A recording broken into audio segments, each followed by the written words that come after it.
Good evening. Welcome to People's University Fairy Tales for Grown-Ups. This is our second class. We are going to have a professor speak to you. But first, a couple of announcements. Next Tuesday, we will have the West Liberty University Steel Band here. Steel band music from the Caribbean will fill this room. And then on Thursday, in our third class, Bill Lett, who's a very well-known storyteller from West Virginia, will tell us about Appalachian fairy tales. He had his own show on the History Channel. I'm still hoping to get mine, but that'll be next Thursday. Tonight, we have a special story for you, one that you remember from your childhood, but maybe a little different. Here is Dawn Feeder. So we've all heard the story of Hansel and Gretel. We all know the story, and there are so many variations of it. I thought, which one would I tell? I decided to make it easy on myself. I thought I'd tell the one I knew was taught to me as a child.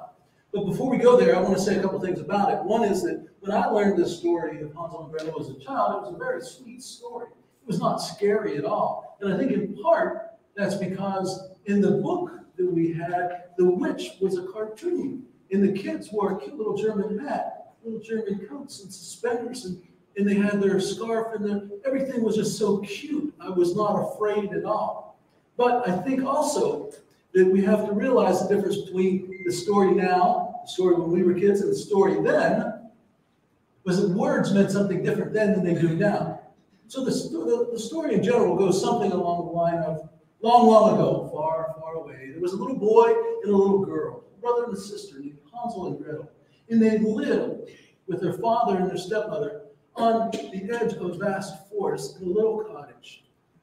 And they were very, very poor. And there came about a famine on the land. Okay, so that's the basic part of the story. But here's where we get kind of tricky. Thinking of the words. So we start out with long, long ago, far, far away. We understand that. But there was a brother and sister, and they lived with their father and their stepmother. Why did they live with their stepmother? Well, probably because their stepmother died in childbirth. It was very common then. So the stepmother comes in.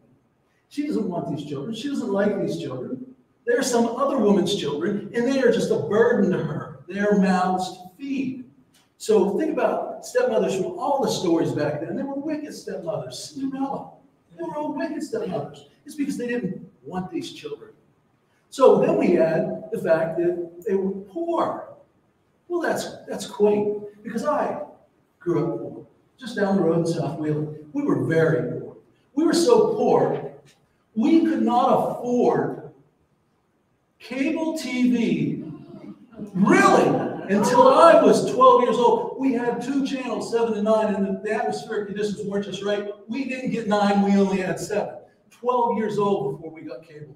Channel 13, Channel 53. It was amazing. Also, we were so poor, we couldn't afford to go on vacation.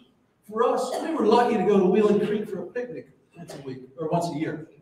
So that's how poor we were. But then, Hansel and Gretel, poor meant that they had nothing.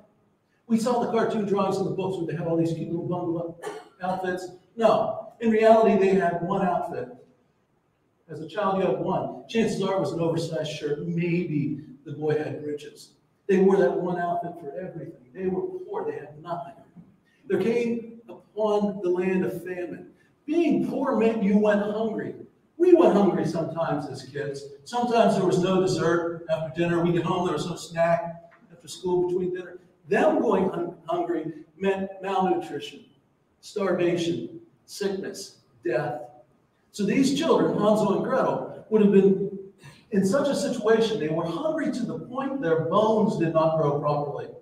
Their hair thinned and fell out. Their teeth fell out of their mouths. They were sick.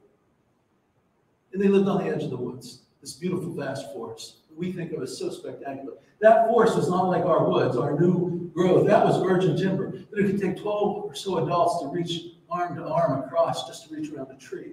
These were vast forests where inside the forest it was so dark because of the canopy that light seldom even reached the forest floor. This was a place where highwaymen and criminals hid. This was a place where the criminally insane hid. This was a place where witches hid. There were also wolves and bears and large cats that could kill people in these woods. Why would they live on the edge of this forest? Well, because at that time, if you wanted to heat your house, light your house, cook your food, you needed wood.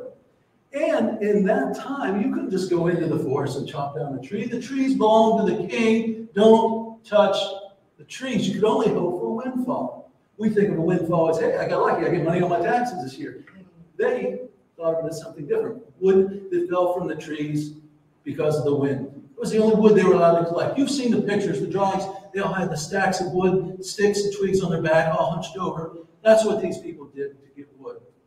So let's consider it from the stepmother's perspective, not her children. Eat her food. She is stuck, burdened with these children. So one night she says to her husband, these children are killing us. These children eat food. Our food. We're starving. We're dying. Look at me. My hair's thinning. My hair's falling out. My teeth are coming out. I am starving. You are starving. And you insist we feed your children before we eat. That's why your wife died. She died because she was sick and she was weak because you did not allow her to eat, and you don't eat until those children eat. They're going to kill us. They provide us with nothing. We can have our own children. I have a plan. Tomorrow, we'll take the children into the woods. We'll tell the children we're going to gather wood for the fire. We'll give them a little bit of bread and say, don't eat it until midday. You're going to need it. And when we get them out beyond where they are familiar, we'll build a small fire. And the children will sit around the fire and we'll let them eat their bread. And they'll eat their bread and they'll sit in the fire and they'll be warm, and we'll say to them, we're going to go further into the woods where we know there's more wood. Don't leave the fire. Stay here. And the children were going to stay there. And she said to her husband, the food, the fire, it will lull them to sleep. They'll fall asleep. And then the fire will go out. And then the cold will take them. And it will be peaceful. And it will be gentle. They'll never wake up. Dying of hypothermia was probably the best they could have hoped for. No pain, no fear. Just fall asleep with your sister or your brother and never wake up. And the father says, I can't allow my children to die that way. And the woman said to her husband, people leave children in the forest all the time. And someone finds them. I'm sure someone will find them. And they will raise your children. And we'll come back home and we'll have just enough to eat. And when the famine's over, we'll start our own family. And the father finally, seeing the logic, gave in. The plan was made. The problem is Hansel and Gretel were not asleep. And they heard the stepmother. And they said, Gretel said to Hansel, what are we going to do? They're going to leave us in the woods. We're going to die. Hansel said, don't worry. I'll come up with something. I'll think of something. They went to sleep. The next morning, the stepmother wakes them up. Children, come, dress. Piece of bread for each of you. Put it in your sash. Don't eat it. We're going into the woods going into the forest to get wood. You'll have your bread. You'll eat it at midday. Wait till midday. Come with us. They go out. Hansel, he's a very clever young man. He realizes, I can peel off a piece of this bread and drop it every so often. But I'll wait until I'm beyond a part in the woods that I'm familiar with. And soon enough, he stops recognizing landmarks. So he decides, I'll always drop it on the right side. So he breaks off a piece and he drops it. 20, 30 steps later, he breaks off another piece, he drops it. He does this all the way. He's almost out of bread. Finally, the stepmother says, I think this is a good place to gather wood. They gather wood. The stepmother eventually says to the father, build a fire for the children. They're cold. Can't you see they're cold? Children, gather around the fire. Your father and I are going to go into the woods a little deeper. We're going to get more wood. We'll be back. But until then, you need to eat your bread. Sit by the fire. Get warm. Do not leave the fire. There are wolves. Stay by the fire. You'll be safe. And they leave. Hansel tells Gretel, I think they're going to come back. Let's wait and see if they come back. But eventually they realize they're not coming back. The fire's starting to die out. It's starting to get dark. Hansel says, come on, Gretel, let's go. We'll follow the bread. I dropped bread. It'll be easy. We'll follow the bread till we know where we are and we'll go home. We'll probably be home before Father and our stepmother. But when he goes to find the first piece of bread, it's gone. He knows that last piece was dropped by a tree, but he found the tree, but the bread's not there. So they go a little further. He says to Gretel, I have no idea what's wrong. The bread, I dropped it. She says, I watched you. I didn't want to say anything, but there was a raven.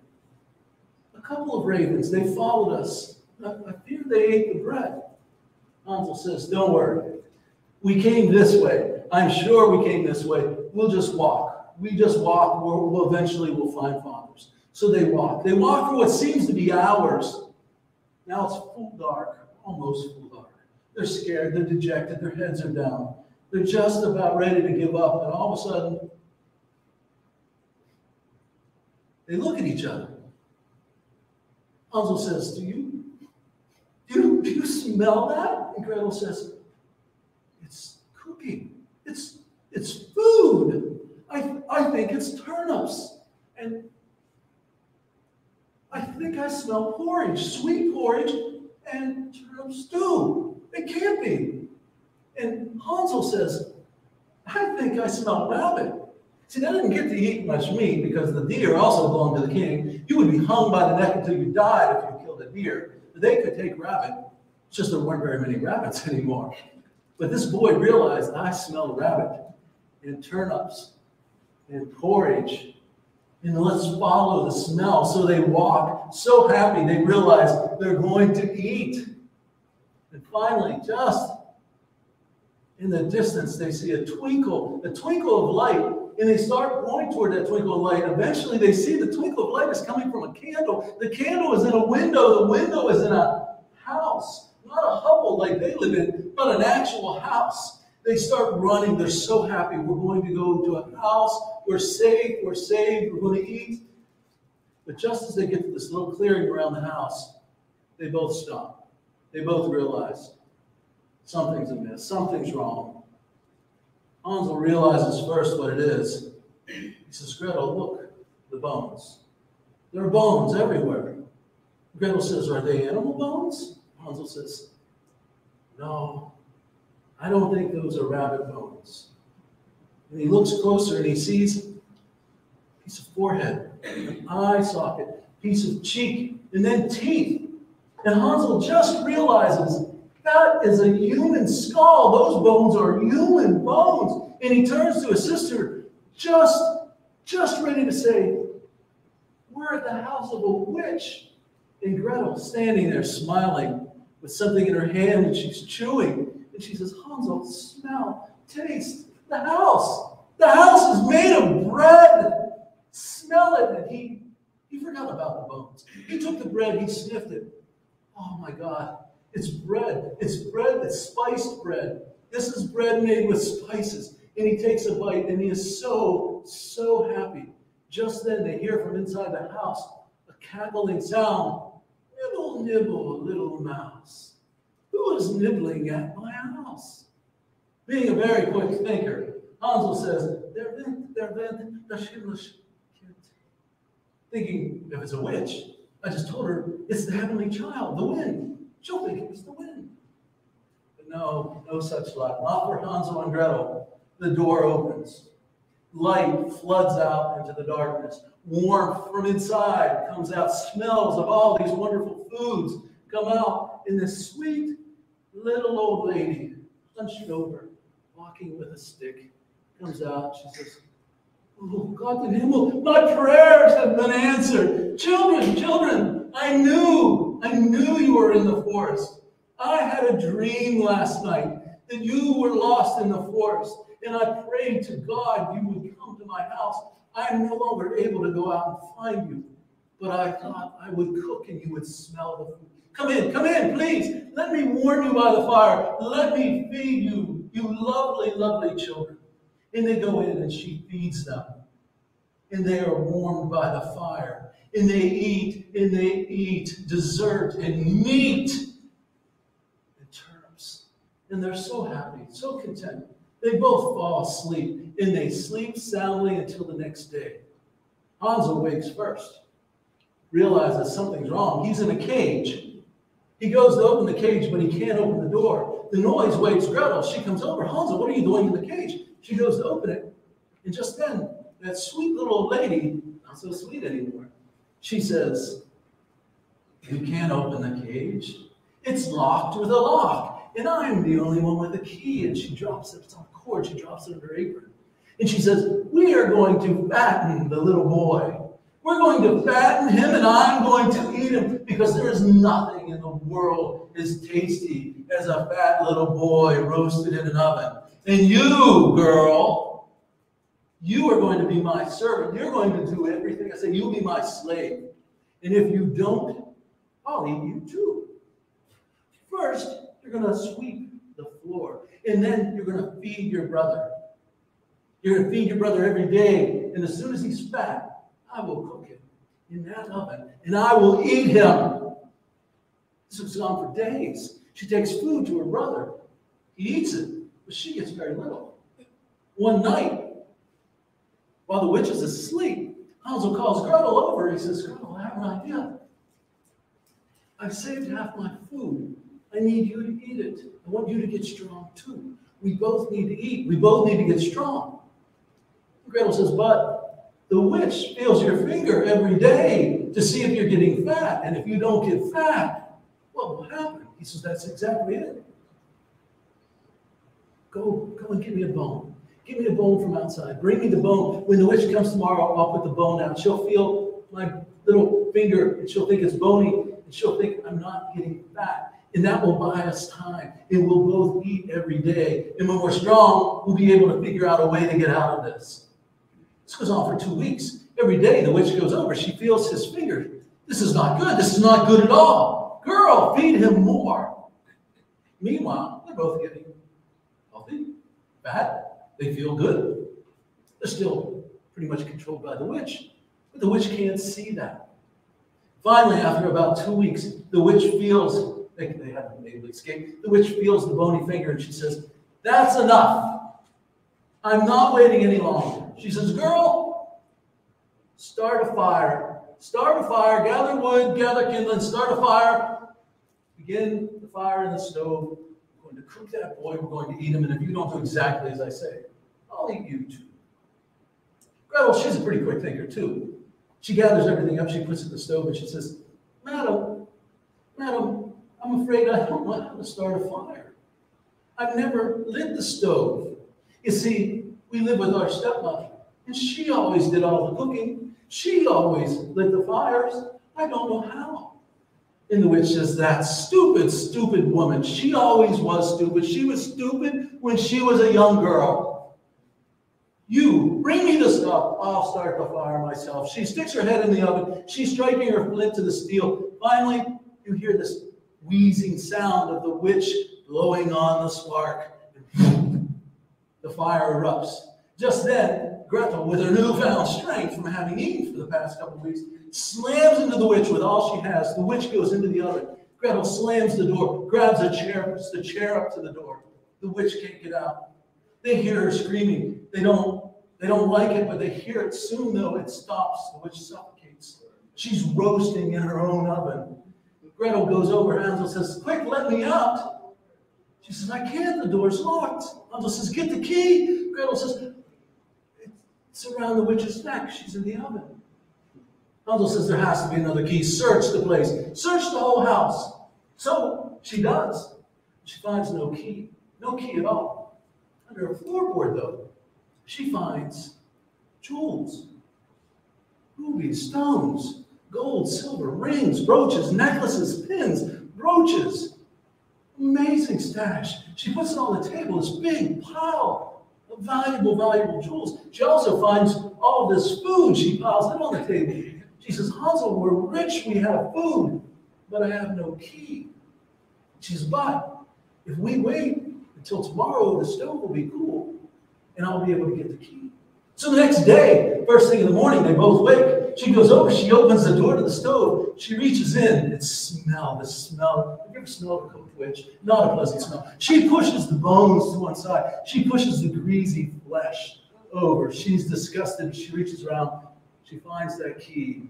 The stove is not hot enough to melt the key. She goes, she unlocks the lock. Her brother's out. They hug, they embrace. They're so happy. The brother, Hansel, says, quick, let's gather everything and go. They put the jewels in the bag. They put the food in the bag. They leave. It's daylight. It's early morning.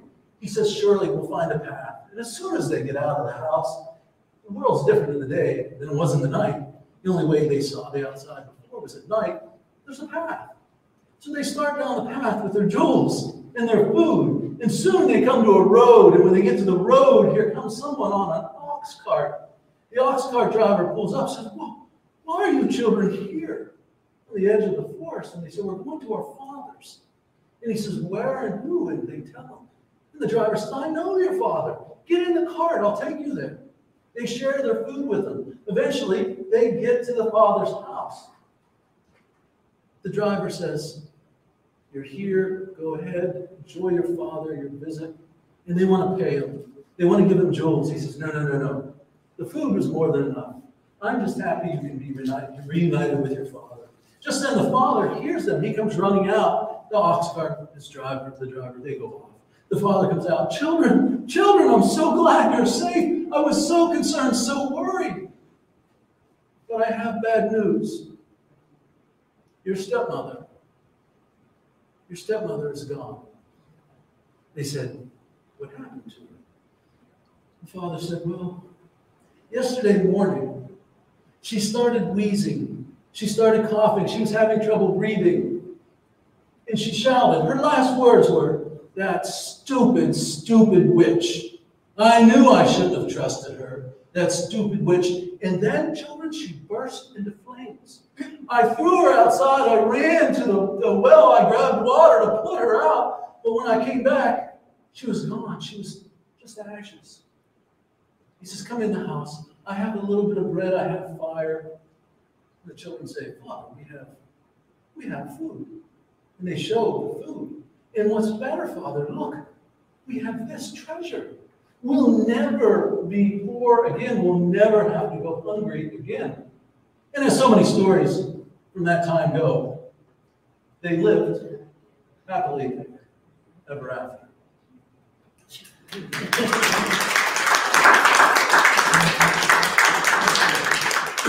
Thank you. Well, I better shut this off. You guys will hear me chewing and drinking. Don Feenerty.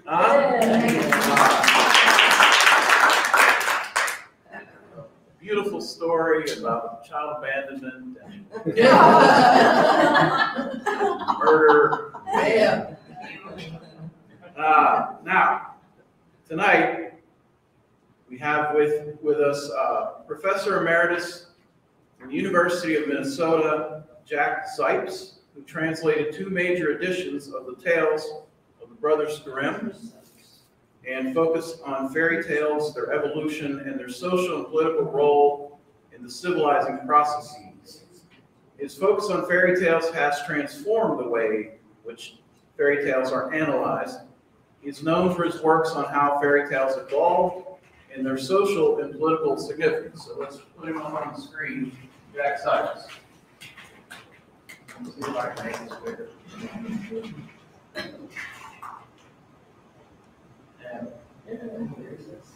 Hear me, Jack? Yeah, I can hear you. Okay. Can you hear me? Take it away. You're on. Okay, thank you. Thank you very much for inviting me.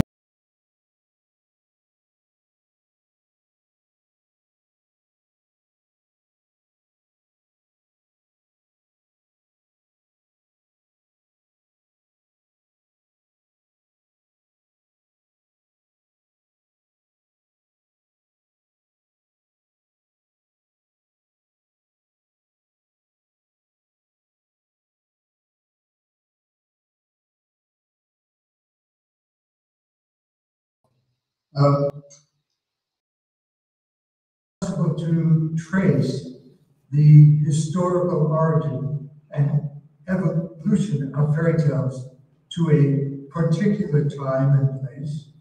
We do know that humans began telling tales as soon as they developed the capacity of speech. They may have even used sign language before speech originated to communicate vital information for adapting to their environment. Units of this information gradually form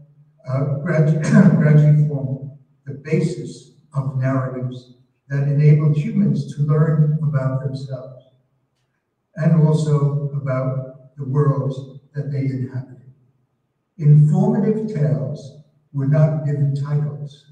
They were simply told to mark an occasion, to set an example, to warn about danger, to procure food, to explain what seemed inexplicable. People told stories to communicate knowledge and experience in social context. Though many ancient tales might seem to us to be magical, miraculous, fanciful, superstitious, or unreal, people believed them. They believed that it was the truth, and they were and are not much different from people today who believe in religious miracles, cults, nations, and notions such as free democracies that have little basis in reality. In fact, religious and patriotic stories have more in common with fairy tales than we realize, except that fairy tales tend to be secular and are not based on a prescriptive belief system or religious codes.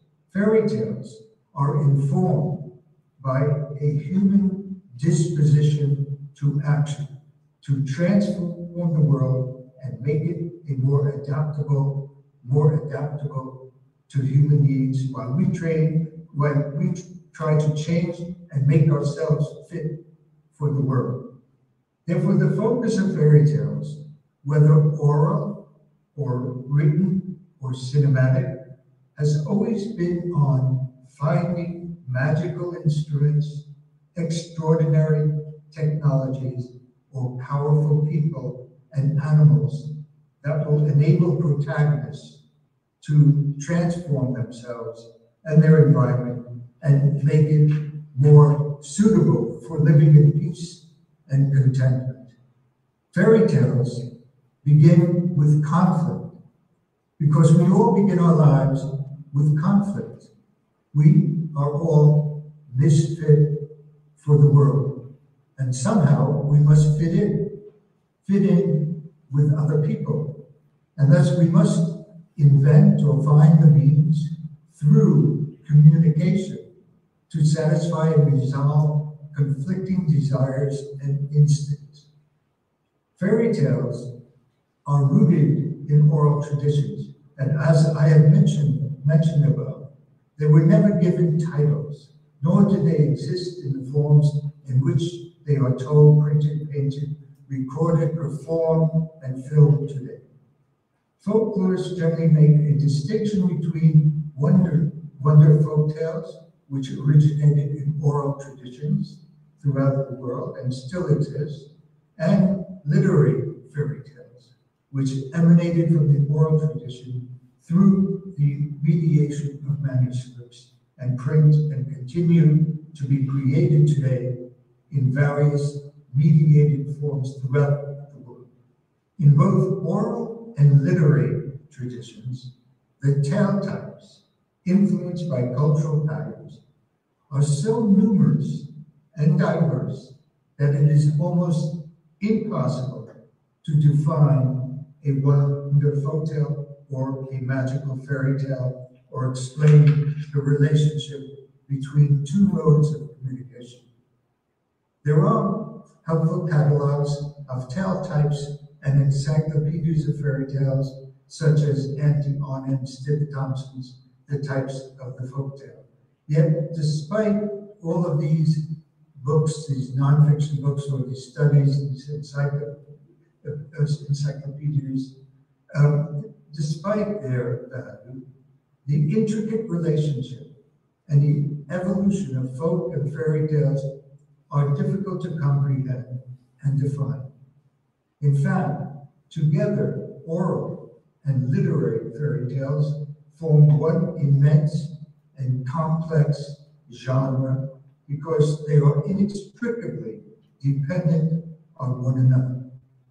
It's for this reason that I shall use the modern term fairy tale to encompass the oral tradition as the genre's vital progenitor and try to explain the inexplicable fairy tale, its evolution, and also its dissemination. In other words, my use of the term fairy tale will refer to the symbiosis, the symbiotic relationship of oral and literary currents, even if I shall occasionally make historical distinctions concerning the mediation and reception of different tale types. In focusing on the interaction between various mediations of the fairy tale, I want to refute useless dichotomies, such as print versus oral, that some scholars are still stupidly promoting to point and to paint a misinformed history of the fairy tale. And I want to explore the more sophisticated and innovative theories of storytelling, cultural evolution, human communication, and memetics to see how they might enable us to understand why we are all disposed toward fairy tales and how they breathe life into our daily undertakings. In his most recent book, Letting Stories Breathe, author Frank notes that stories embody capacities we need to consider in order to articulate and discuss problematic issues in our lives. Frank explains that he does not want to interpret stories. Rather, he uses several very different types of narratives to explain the claims and operating premises of socio-narratology. He is not interested in interpreting stories because critics tend to use heuristics and critical methodologies to foreclose the meanings of stories. Frank wants to analyze how stories work by focusing on how they are in dialogue with one another, with people's experiences and with societies. The source for Frank's ideas on dialogic narratology is the Russian critic Mikhail Bakhtin, who elaborated principles of dialogic philosophy in his many works. Key for Frank is the notion that all utterances are essentially dialogical because they depend on communication between simultaneous differences and on the interplay of meanings.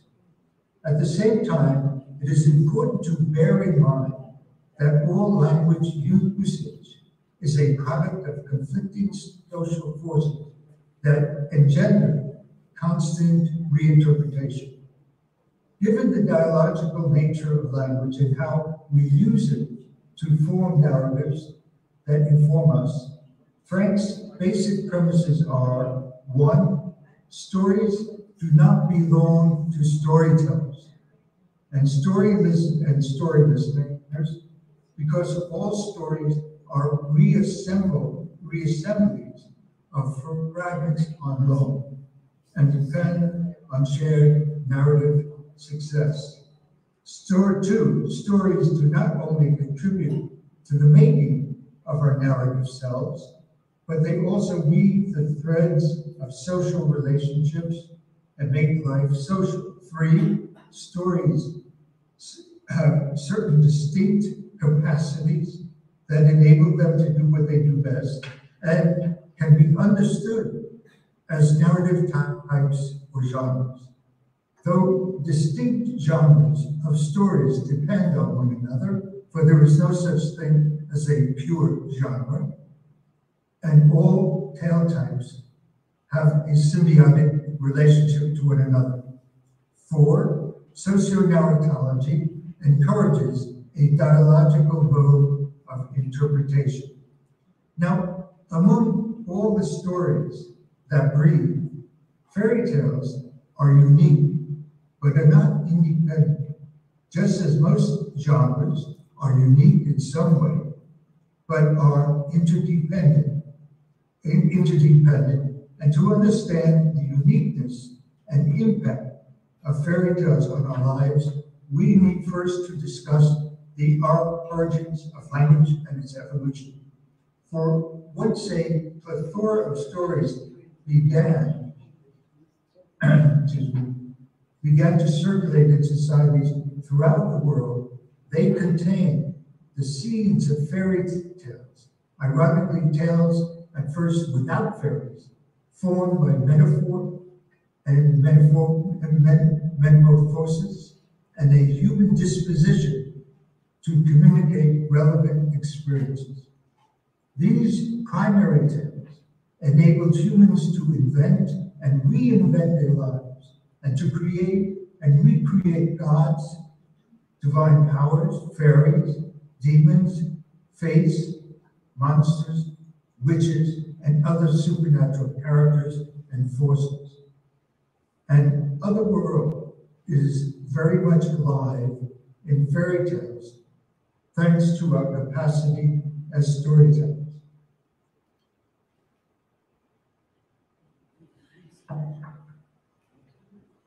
Now, it is possible to locate and study the history of stories and the evolution of genres, because people began speaking and told stories thousands of years before they learned to write and read and keep records. And even when they learned how to write, only a tiny minority of humans was capable of writing and reading, and these elite groups were preoccupied only by their own interests that had little bearing on the general or popular modes of communication. Nevertheless, there are certain grounded assumptions that we can make about the evolution of communication and storytelling and the origins of fairy tales. It is also possible to demonstrate how all stories are linked to one another and yet distinct in their personal and social functions. In his recent significant study, A History of Communications, Media and Society from the Evolution of Speech to the Internet, Marshall Poe maintains that the media, communicative networks, and culture have their own type-specific attributes that are related to each other. Evolutionarily speaking, we talk because we talk to be relevant. We talk because we were the only primates who gained social status and therewith fitness by talking. Psychologically speaking, we talk because we must be heard. Building on the theory of Jean-Louis Dessalles and Why We Talk, the Evolutionary Origins of Language, Poe points out that different social practices emerged dependent on speech and human communication, and that the social practices gave rise and still give rise to commensurate values. Indeed, telling effective and relevant stories became a vital quality for anyone who wanted power to determine and influence social practices. In the specific case of fairy tales, we shall see that they assumed salient aspects in conflict with other stories, and they became mimetically and culturally relevant as a linguistic means to communicate alternative social practices. In the process, fairy tales came to be contested and marked as pagan, irrelevant, and unreal.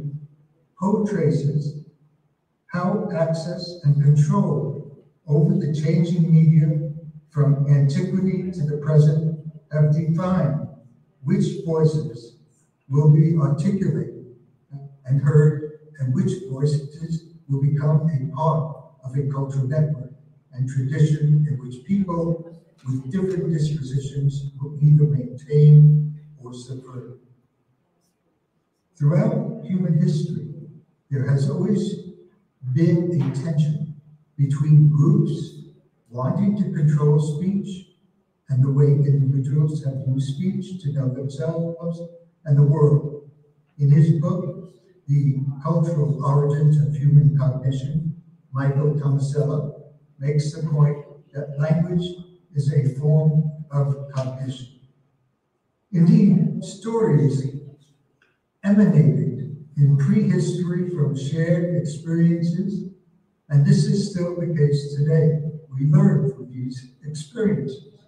It is through oral transmission that stories of different kinds form the textures of our lives.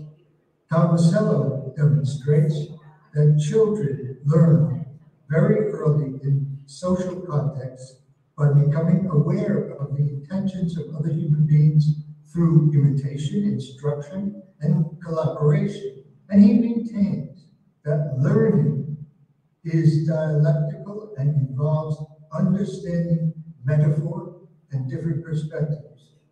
Knowing the world is determined by culture and by genetics. Therefore, words must somehow fit the world if they are to be continuously transmitted. It is through language and story that cognition is fostered.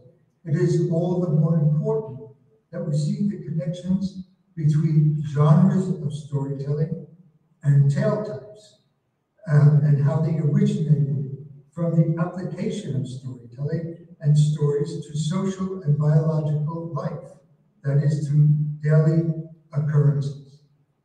Now, what makes a tale specific, effective, unforgettable, as it seems, may be the interplay of multiple structures.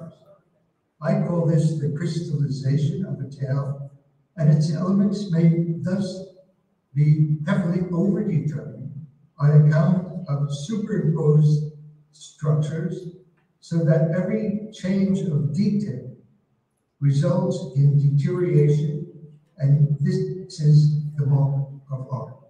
The question remains, however, whether a traditional tale is transmitted as an elaborate work of art or in some more basic terms. Now, in the case of fairy tale, we can see that it has crystallized or evolved into both an elaborate and a simple one. If we take any of the classical fairy tales, such as Little Red Riding Hood, Cinderella, Beauty and the Beast, we can trace them as best we can to tales of antiquity, perhaps even of prehistoric history that concern rape, sibling rivalry, and mating. The applied verbalization of social actions did not only contribute to the formation of one particular tale type and genre, such as the fairy tale, but to other genres as well that continue to interact with one another. In fact, the formation of the fairy tale as genre can only be understood if we grasp its hybrid nature and how it continues to borrow, exploit, and thrive on innovations of storytelling based on other simple genres.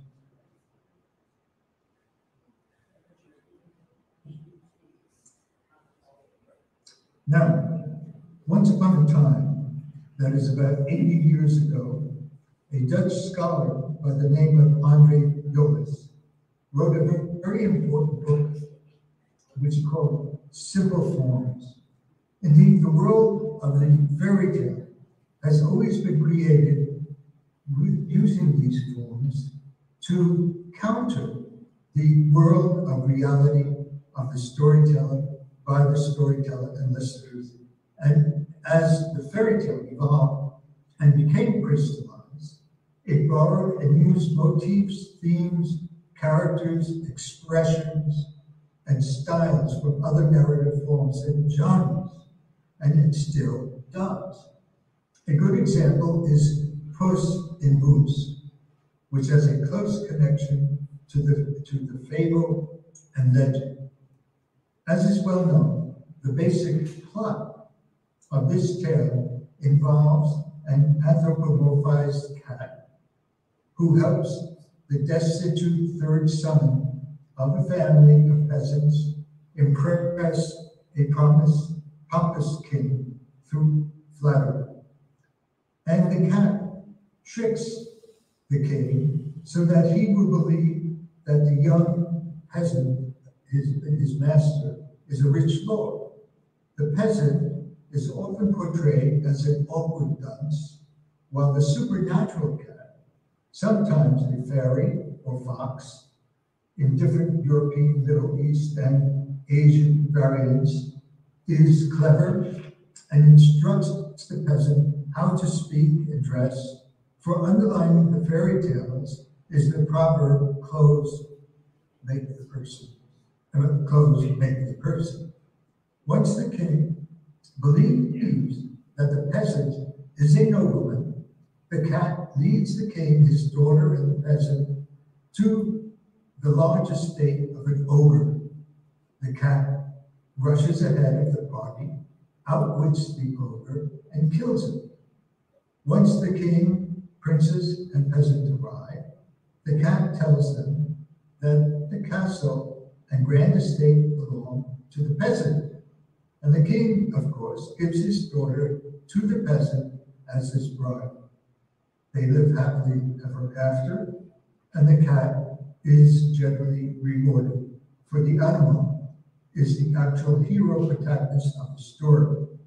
Some critics interpret this tale as a rise tale in which the peasant is elevated and becomes a nobleman. But he is not the driving force of the tale. It is the cat or fox, which moves the action. For he or she is often threatened with death by the peasant at the beginning of the tale and must use his or her cunning to avoid death and find a rightful position for himself or herself. Quite often, the cat or fox becomes a matchmaker, indicating a ritual role in marriage.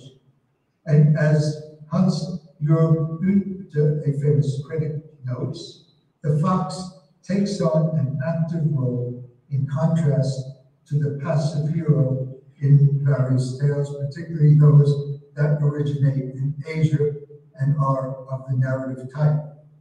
Indeed, whether a cat or fox, this is a tale about the use of brains by cunning people in adapting to a difficult situation, and the active cat or fox expose the contradictions and pretensions of the upper class figures. There are three major literary versions or crystallizations of oral folk tales, if you will, that have made this tale mimetically traditional in the Western world. One is Giovanni Francesco Straparola's book, The Pleasant Nights. Another is, again, an Italian book called The Tale of Tales by Giambattista Basile. And the third one is a collection of stories or tales of time past by the famous Charles Perrault, who wrote both of these in 1697. They are all unique and have specific cultural differences. For instance, in Straparola's tale, the cat is a fairy.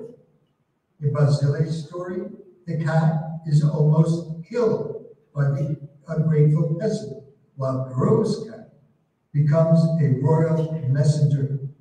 But they all have some very common features that reveal how they are closely bound to European, Middle Eastern, and Asian oral storytelling traditions about animal protagonists, and these tales circulated hundreds of years before the tale was shaped by 3 educated writers in print.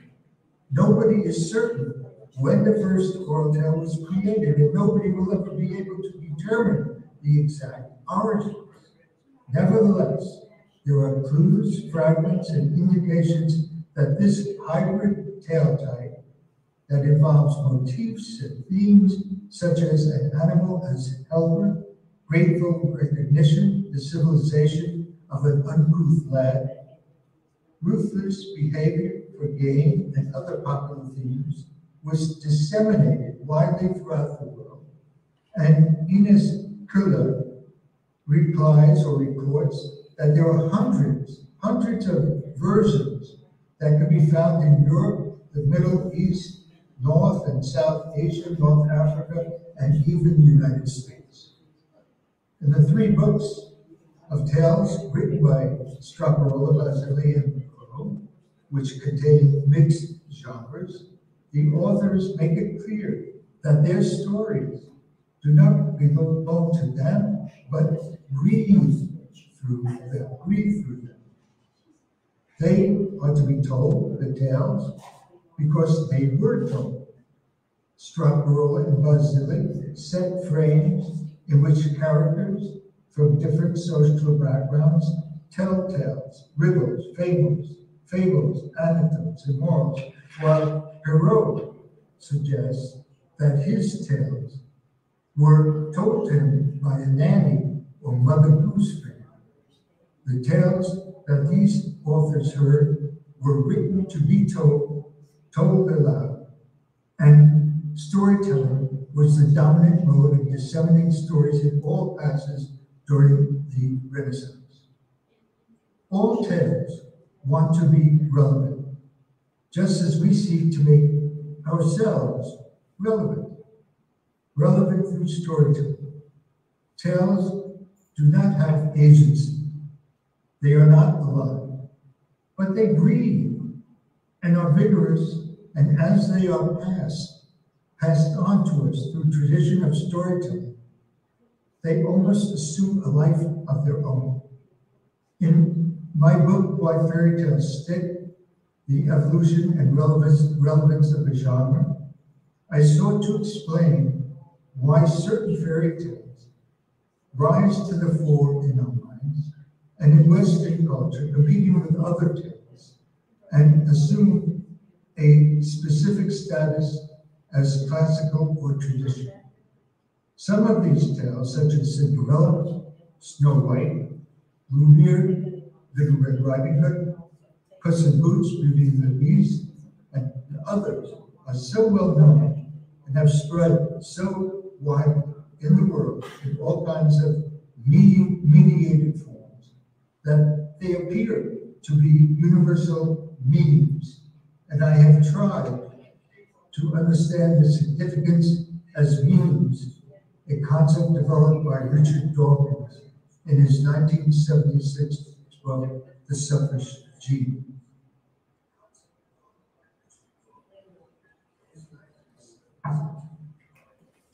Dawkins maintains that there is one fundamental law of life that he believes is undeniable. The law that all life evolves by the differential survival of replicating entities. The gene, the DNA molecule, happens to be the replicating entity that prevails on our own planet. There may be others. If there are, provided certain and other conditions are met, they will almost inevitably tend to become the basis for an evolutionary planet. Indeed, Dawkins argues that there is another replicator, which he calls a meme, a unit of cultural transmission, a unit of cultural transmission. Examples of memes are tunes, ideas, catchphrases, clothes fashions, ways of making pots or building orchards. Just as genes propagate themselves in the gene pool by leaping from body to body via sperm or eggs, so memes propagate themselves in the meme pool by leaping from brain to brain via a process which in a broad sense can be called imitation. If a scientist hears or reads about a good idea, he passes it on to his colleagues and students. He mentions it in his articles and in his lectures. If the idea catches on, it can be said to propagate itself, spreading from brain to brain. Memes should be regarded as living structures, not just metaphorically, but technically.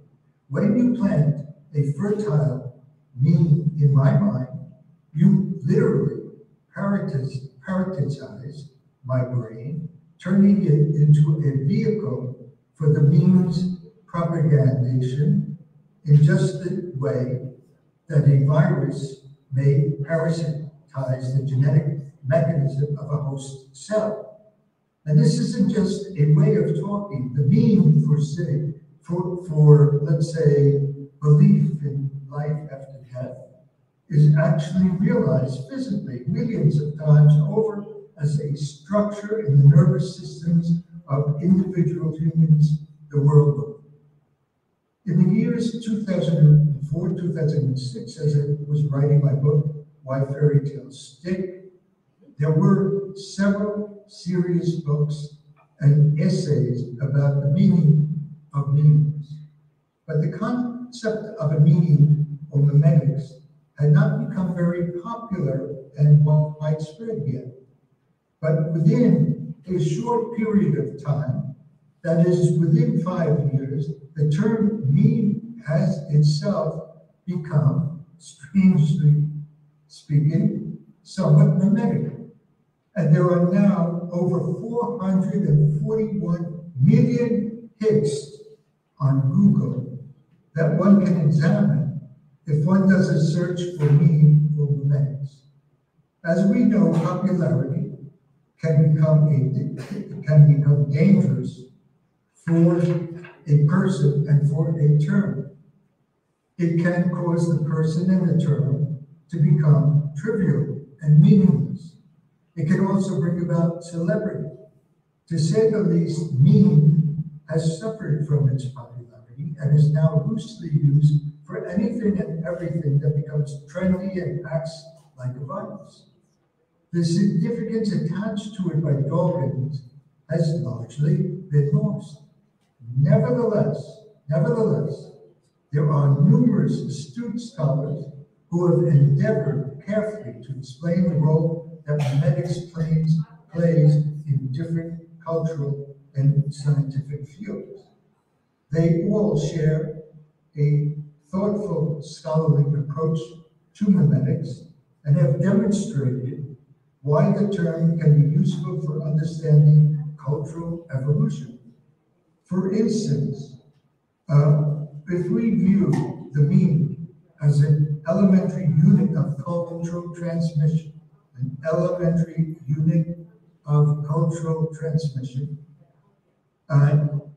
we can understand that the meme has proved useful in understanding cultural stability and change. At least 4 theories of cultural evolution have been based on it, or some equivalent. As with genes, the faithfulness of replication and its associated repair mechanisms can ensure stability over time. And also, as with genes, the replication process is imperfect and errors have a creative function, serving as grist for the mill of cultural change, much as mutations offer the genetic variation that natural selection acts upon. But memes are largely independent of genes and enter a process of cultural evolution to some extent independent of its biological counterpart. In mimetic terms, a tradition is a combination of smaller meanings.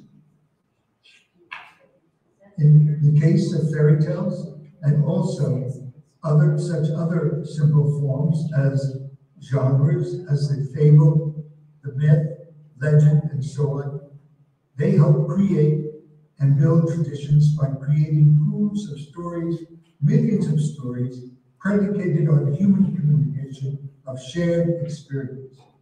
In human minds, we have made distinctions about which tales are more relevant than others, and we regain or retain in memory the most relevant to retell and recreate.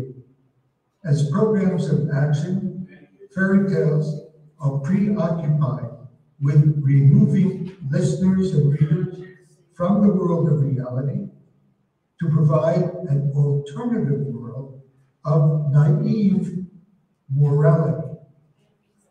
Naive morality.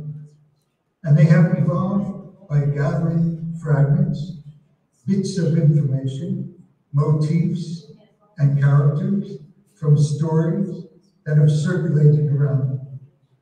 As a mimetic genre that retains its roots in oral traditions, the fairy tale has formed distinct patterns of action and employed other media such as print, electronics, drawing, photography, movies, digital technology to create alternative worlds and gain distance from our world of reality so that we can know it and know ourselves. In the process, fairy tales have been changed while changing the meaning. The salience and or relevance of mimetic fairy tales, which offer alternative patterns of action to real social behavior, is a cultural indication of what we have endeavored to communicate to help one another to adapt to changing environments while preserving an instinctual morality. The mimetic crystallization of certain fairy tales as classical does not make them static, for they are constantly recreated and reformed, and yet remain mimetic because of their relevant articulation of problematic issues in our lives. Fairy tales, like our own lives, were born out of conflict. Fairy tales were not created or intended for children. Let me repeat.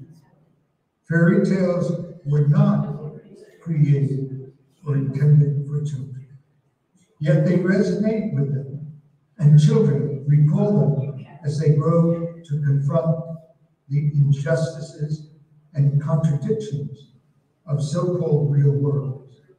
We cannot explain why the origins of the fairy tale are so inexplicable and elusive, but we can explain why they continue to breathe mimetically through us and continue to offer us hope that we can change ourselves while changing the world. Thank you.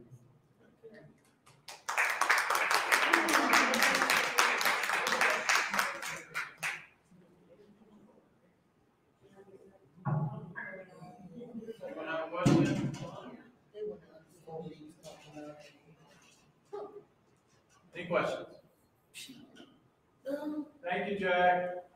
Well, thank you. Thank you for inviting me.